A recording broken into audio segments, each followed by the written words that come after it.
দেখুন, আপনি এবং আমি কখনোই প্রলুব্ধ হওয়া থেকে বাঁচতে পারবো না। হারাম সবসময় আমাদের সামনে আসবে, আর এটা সবসময় আমাদেরকে আহ্বান করবে। আর শাইতানু ইয়াইদুকুমুল ফাকর, শয়তান তোমাদেরকে দেউলিয়াত্বের প্রতিশ্রুতি দিবে। অন্য কথায়, যখন আপনি হালাল পথে চলবেন, শয়তান আপনাকে প্রতিশ্রুতি দিবে তুমি সুযোগ হারিয়ে ফেলছো, তুমি বঞ্চিত হচ্ছ, সবাই কত মজা করছে, তুমি অনেক মজা করতে পারতে, তুমি আরও অর্থ উপার্জন করতে পারতে, তুমি আরও ইন্দ্রিয় সুখ উপভোগ করতে পারতে। সেই সব সময় আপনার কাছে বিজ্ঞাপন দিতে থাকবে বিকল্প পণ্যের, বিকল্প পন্থার, নিজের কামনাকে চরিতার্থ করার। কিছু যায় আসে না যে কতটুকু কোরআন মুখস্থ করেছেন, কিছুই যায় আসে না যে কি পরিমাণ তাহাজ্জুদ আপনি পড়েছেন, এগুলো কোনোটাতেই আসে যায় না।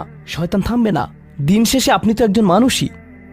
দিন শেষে কামনা বাসনাগুলো আপনার মাঝে থাকবে, আর শয়তান থামবে না, সে আপনার পেছনে লেগেই থাকবে। শয়তানের একটা কৌশল আল্লাহ বর্ণনা করেছেন।